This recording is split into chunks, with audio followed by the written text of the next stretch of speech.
Boker Tov, nuevamente bienvenidos al canal. Le damos la bienvenida a Yeshua, Baruch Haba Beshem Adonai.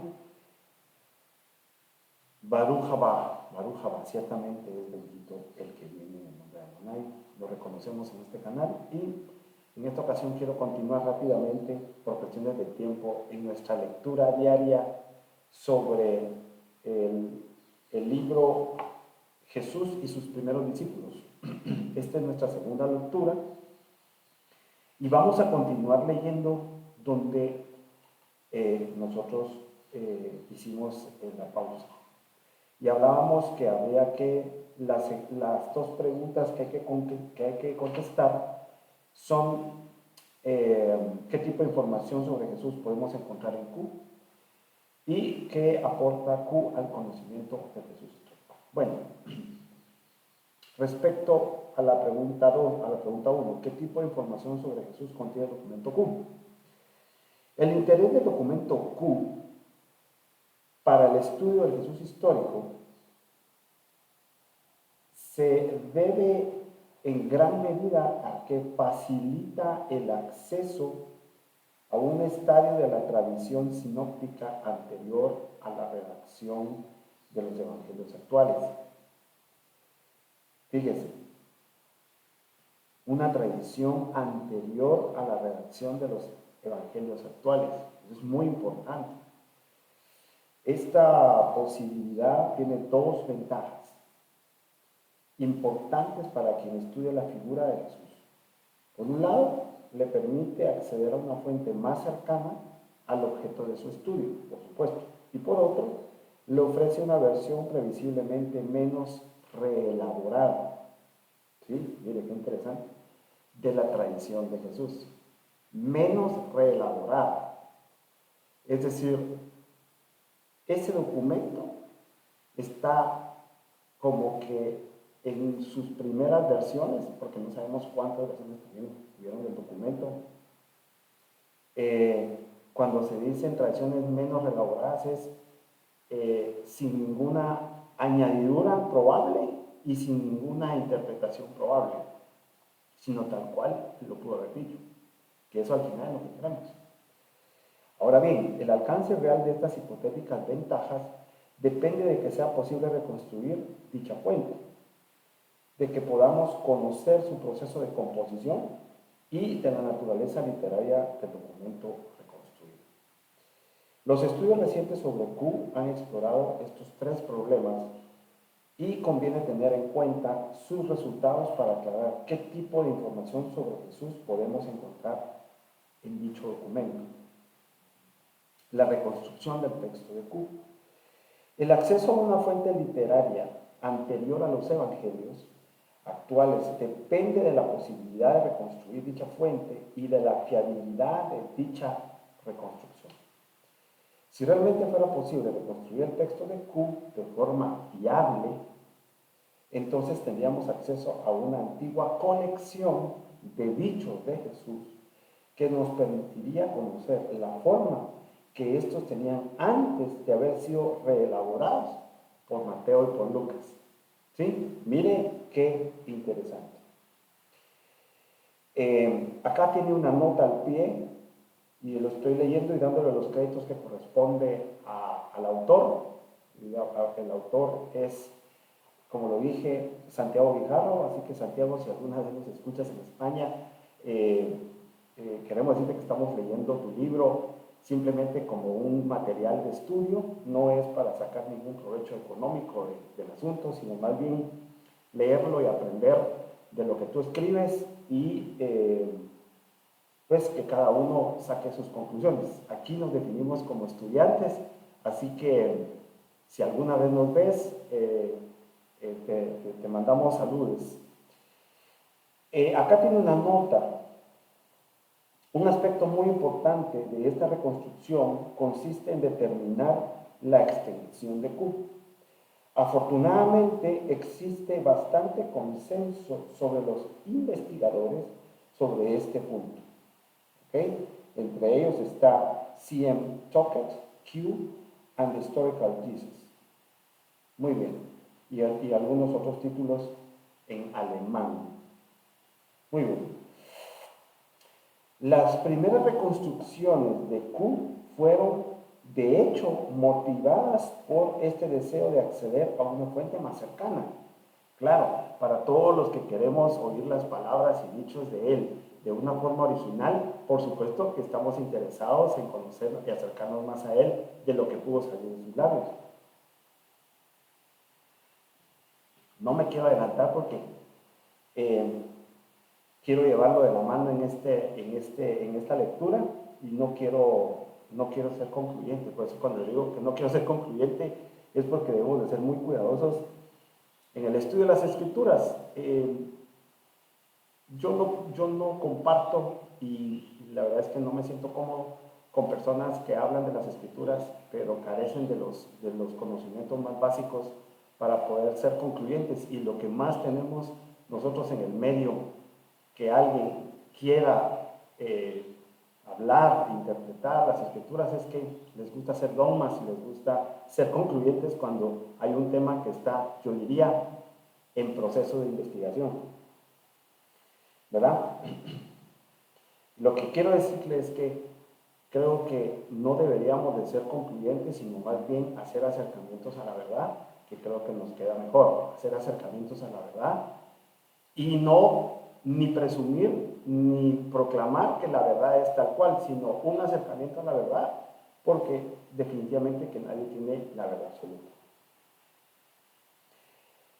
Las primeras reconstrucciones de Q fueron de hecho motivadas por este deseo hacia una fuente más cercana a Jesús, repito, para seguir en la línea. Sin embargo, ha sido la escuela de la historia de la redacción la que ha hecho posible una reconstrucción basada en criterios literarios. Esta escuela estudió con detalle las modificaciones realizadas por Mateo y por Lucas en sus respectivas elaboraciones de Marcos, lo cual permitió identificar los rasgos característicos de su trabajo redaccional. Y a partir de ello, las modificaciones introducidas por ambos en los dichos y en los apotegmas de Q. Apotegmas son las verdades, son las cosas que son irrefutables de Q. Ya usted ya vio por dónde va este asunto, este estudio, ¿verdad? Este estudio que habla Santiago Igarro en su libro, lo que nos está explicando es que esta escuela de criterios literarios o escuela de la historia de la redacción, lo que está enseñando, nos está permitiendo ver son los rasgos de dónde pueden haber sido modificados. Q, ¿sí? Para Mateo, Q para Lucas, ¿sí? Y dice, reelaboraciones de Marcos. Eso quiere decir que como Marcos sigue hoy por todos estos eruditos reconocido como el evangelio escrito más antiguo, entonces Marcos sirvió de base también para hacer algún tipo de tomar material de ahí para los otros dos. Y en nuestra serie de clases magistrales de Q, estamos viendo y estamos haciendo una comparación entre Mateo, Lucas, incluimos a Marcos, ahora hemos incluido el Evangelio de Tomás y tomamos de base el documento Q. Ahora usted va entendiendo por qué. Por cierto, están invitados para todos los nuevos suscriptores a la serie, al playlist de este canal. Hay una playlist de YouTube para que podamos seguir estudiando el documento Q.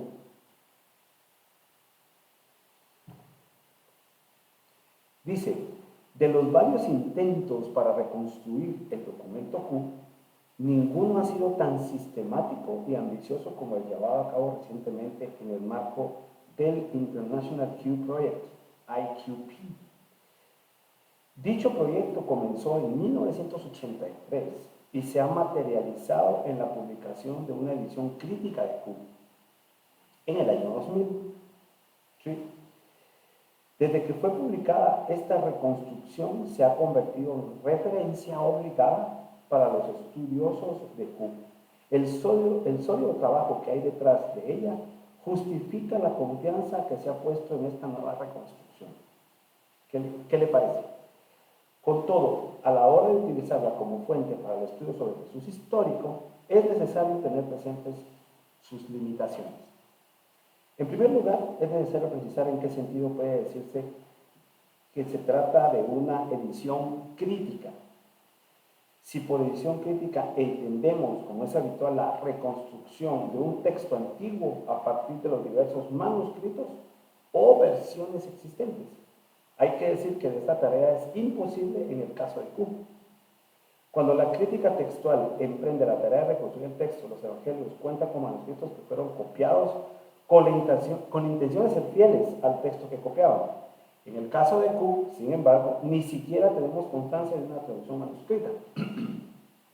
Lo que yo he propuesto como una teoría basada en lo que los eruditos dicen es que dentro de los documentos que definitivamente dejaron de circular y dejaron de tener importancia, mire qué cosa más tremenda, irrelevancia para aquellas comunidades que no logro entender por qué es que ese documento desapareció. En otras palabras, como lo he dicho en otras grabaciones, ¿qué contenía el documento? Sin embargo, el documento, como ellos están explicando acá, se puede reconstruir a partir de los que quedaron escritos y hay que entresacar que sí y que no, por las variantes de Mateo y Lucas, correspondía al documento. Imagínense usted qué trabajo.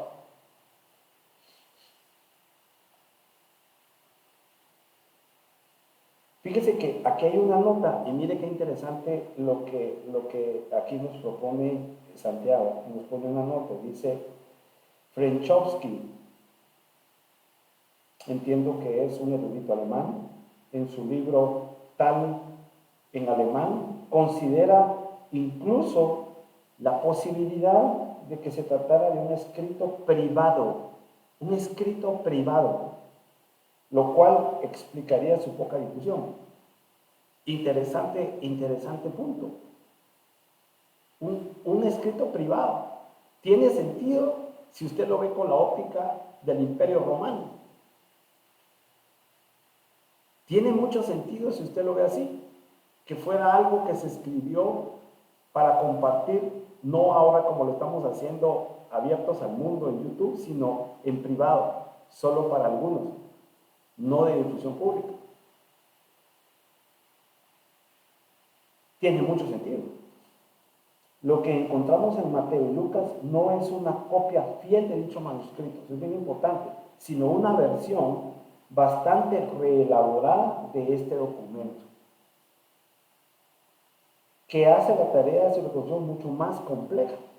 Ahora bien, si por edición crítica entendemos una reconstrucción fundamentada en un detenido examen y comparación de todos los paralelos, junto con una valoración rigurosa de los mismos, entonces es necesario reconocer que esta edición de Q supera con mucho a las anteriores. ¿Sí? Ese es en primer lugar. En segundo lugar, hay que considerar la posibilidad de que existieran varias versiones de este documento. Sí, qué interesante. Es decir, que el documento Q pudo haber tenido su versión 1, su versión 2, su versión 3. Depende, diría yo, de la comunidad de que se tratara. La analogía de los manuscritos del Nuevo Testamento es muy ilustrativa, pues entre los más de 5.000 que se han conservado, no se encuentran dos que sean exactamente iguales. Mire qué tremenda realidad la que nosotros tenemos.